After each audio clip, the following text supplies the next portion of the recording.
very good afternoon to everyone present here. I am Agni Barua, and this paper, Comprehending Cultural Memory and Communal Identity of the Angami Nagas from English Literature, reading Easterine Kire's When the River Sleeps, has been co-written by me and my PhD supervisor, Dr. Reena Sanasam. We are from the Department of Humanities and Social Sciences, National Institute of Technology, Silchar, India. Now, when I got to know about this conference, I was very, very excited by looking at the theme, comprehending the past, confronting the future, because it really spoke to me regarding my PhD topic, right? I am working heavily with the theory of triballography, which says that in native communities, culture is not an ancient relic, but it is very much a part of their practiced present and their imagined future. And native writers, when they write their stories, they do so with a collaboration of the past, the present, and the imagined future. The theory of triballography was given by Choctaw scholar Lian Ho, right? So, with this train of thought, I begin talking about my paper. I am exploring Easterine Kire's writing. Easterine Kire is a writer who writes in English, but she belongs from the Angami Naga community of Northeast India. I look at her portrayal of her own community in her English fictions by looking at how she uses cultural memory to shape the communal identity of the Angami Nagas, her own community. So, if she wants to talk about who the Angami Nagas are, at the face of colonial historiographies, to challenge those narratives and speak herself about her own community, she can do it in multiple ways. But what I am focusing on in my research is how she has used cultural memory to do that, right? So, what is cultural memory? Cultural memory is defined as the collective memory shared by a people of the same culture. This includes lived experiences. And these lived experiences are beautifully captured in the fictions of authors such as Easterine Kire.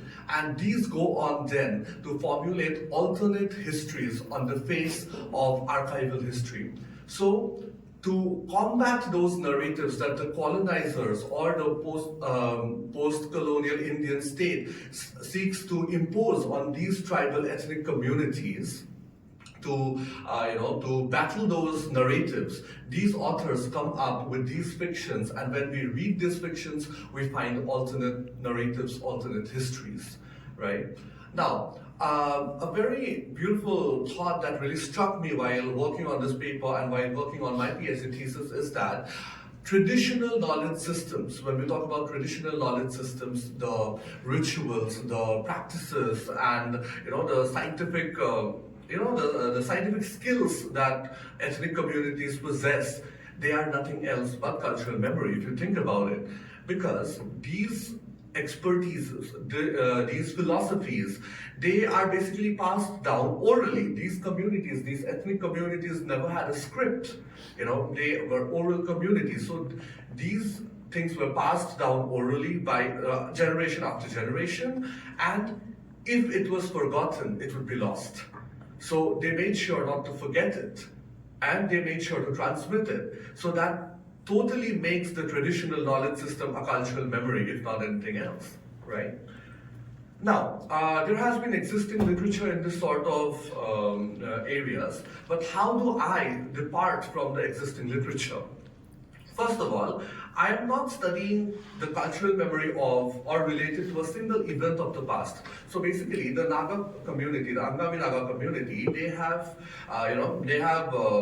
faced many events such as the famous Battle of Kohima during the Second World War when the Japanese forces invaded the British forces, and other such instances. They have faced insurgency, and in the other novels of Easterine Kire and other authors of that community, we we see descriptions of how the community has dealt with those events and what are the lived realities of those communities when it comes to living with those events and the aftermath of those events. But in this particular paper, I'm not looking at those. Other scholars have looked at those cultural memories. I am trying to look at one such novel which does not describe a particular political event. It is a novel which is written in the Naga style of magic realism, if we can call it so. It is a very Naga novel which is set in the post-colonial period.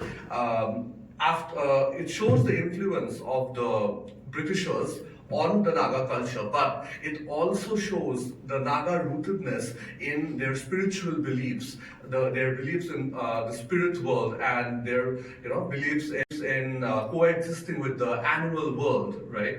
So I am looking at culture, basically, their culture, which they are still very much rooted in, and I'm trying to look at how how there is a cultural memory that has come up from that culture itself in transmitting the culture and in not forgetting the culture, right?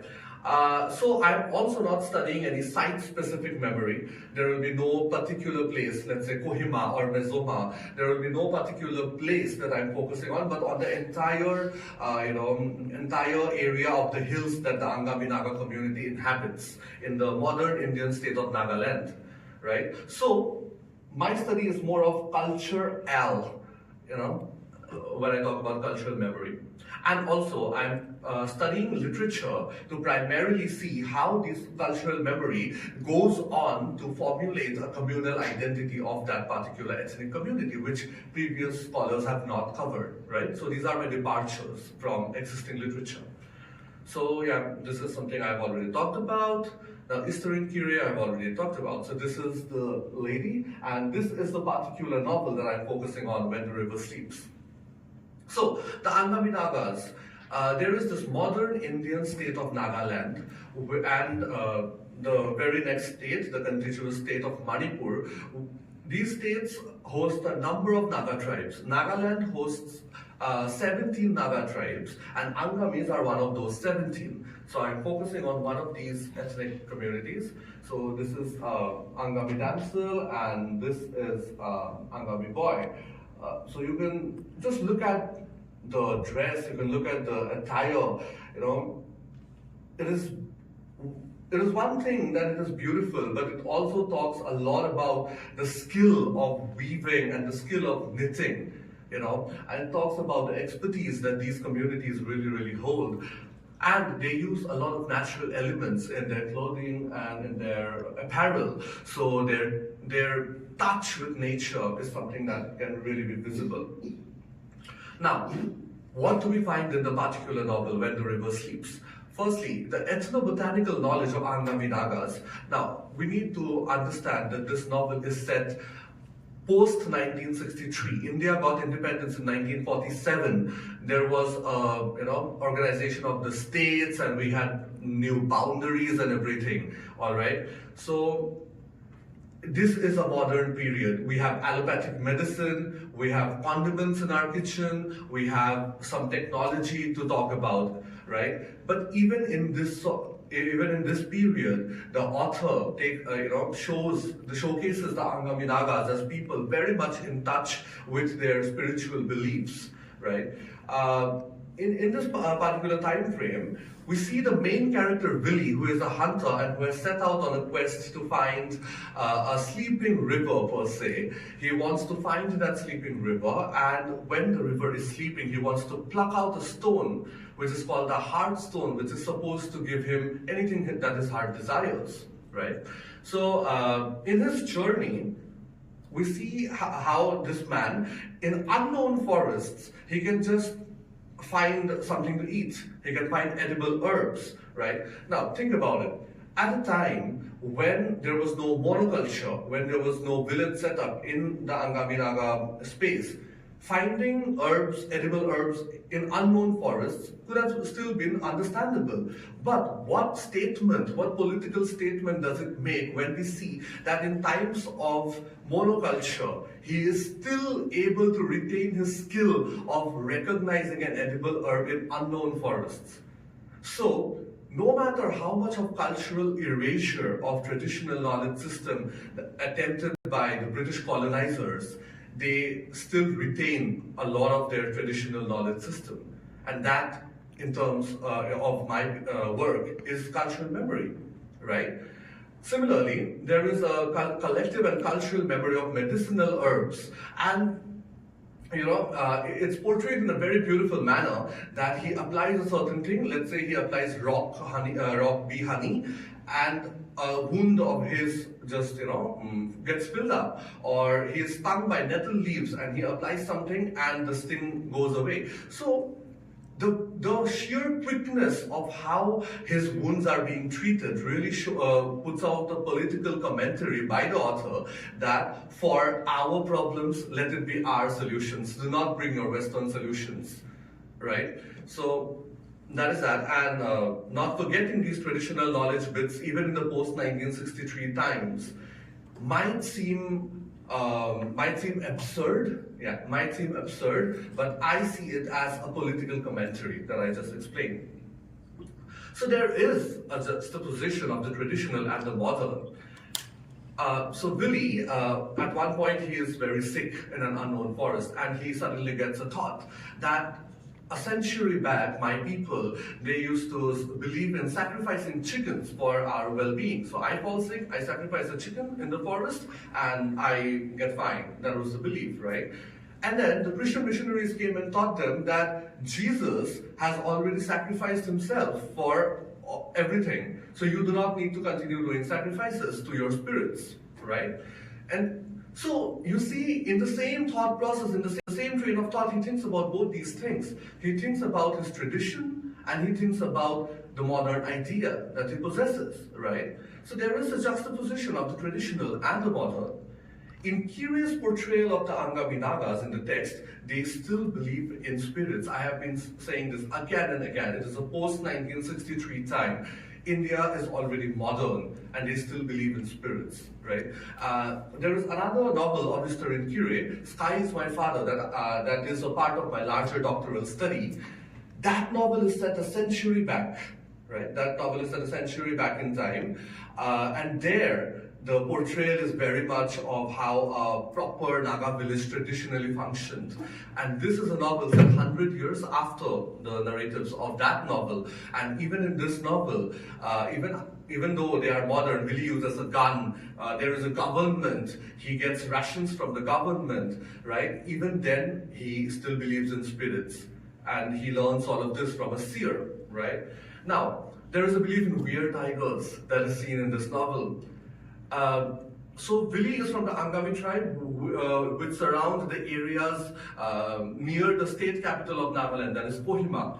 And just beyond those areas lives another tribe called the Zeliang Naga tribe, right? And they live more into the forests, right? And what is shown in this novel is that 100 years back, the Angamis also had the knowledge of transformation into bear tigers, from human to tigers. But now the Angamis are modern, so they do not possess that knowledge anymore. But the Zeliangs, they still possess that knowledge, right? This knowledge of transformation, the very existence of bear tigers, and there is a Tenemia philosophy behind it. So Tenemia is an umbrella term for a lot of Naga tribes, which includes the Angami and the Zeliang. So the philosophy concerned is that they have this legend that the man, the tiger, and the spirit were brothers at one point in time. So even when they kill a tiger, they have to go through a long process of, let's say, asking for forgiveness, something on those lines. So they have to have an arduous amount of days, right? So this particular philosophy is another cultural memory, right? And the eroding of this particular cultural memory has led to the environmental degradation of these areas in the modern times in 2025. Till the time they were holding on to this particular cultural memory, their hills were not degraded environmentally, and now they are, right? So that is where cultural memory becomes so important. In the name of development, they are basically degrading their habitats. Now, A very interesting part in memory studies is what is remembered and what is forgotten, right? So people, the Angami people, they remember the episode of how Christians came to their lands and taught them another culture and philosophy. They remembered the said culture and philosophy that was taught by the Christians. But people have forgotten the trauma that the conquest of the colonizers had inflicted on their people, the burned villages, the killing of the people, that came before teaching the Christian philosophies. They have forgotten the trauma. But beneath the cracks and crevices, they have also remembered aspects of their own culture, erasure of which was attempted, mind you, but they still have not been forgotten 100%. Now, others might see it as a confusion of remembering and forgetting. I see it as a juxtaposition of the traditional and the modern. That is exactly what I'm trying to talk of in this particular paper, right? To conclude, in the novel When the River Sleeps, there is a juxtaposition of colonial legacy and traditional Naga flavor in Easterine Kire's Angami characters and settings as well. The spiritual settings speak of it too. There is a political commentary there as well. In tribalographic terms, even in the face of external influences, the Naga culture has not remained a relic of the past. Like I said, a complete cultural erasure was attempted by the colonizers, but they were not successful. The Angami Nagas, they hold Christianity in high regard, right? And they are devout Christians now. But even, beneath the surface, even now, they retain certain beliefs of their spiritual legacy, right? So when Lian Ho talks about this sort of a thing that culture has not remained a relic of the past, Easterine Kire, in Lian Ho's terms, becomes such a native writer who writes a tale with a collaboration of the past, the present practice, and the imagined future. In Baba's terms, the Angami Nagas seem to have constructed a perfect third space for both the colonizer culture and the colonized culture to come together and form something new. This is Homege Baba, the post-colonial scholar, and with this, I would like to thank all of you for your patience, and I would like to end my presentation here. Thank you so much. Thank you. Thank you, Ahmed. So, thank you for controlling your time in our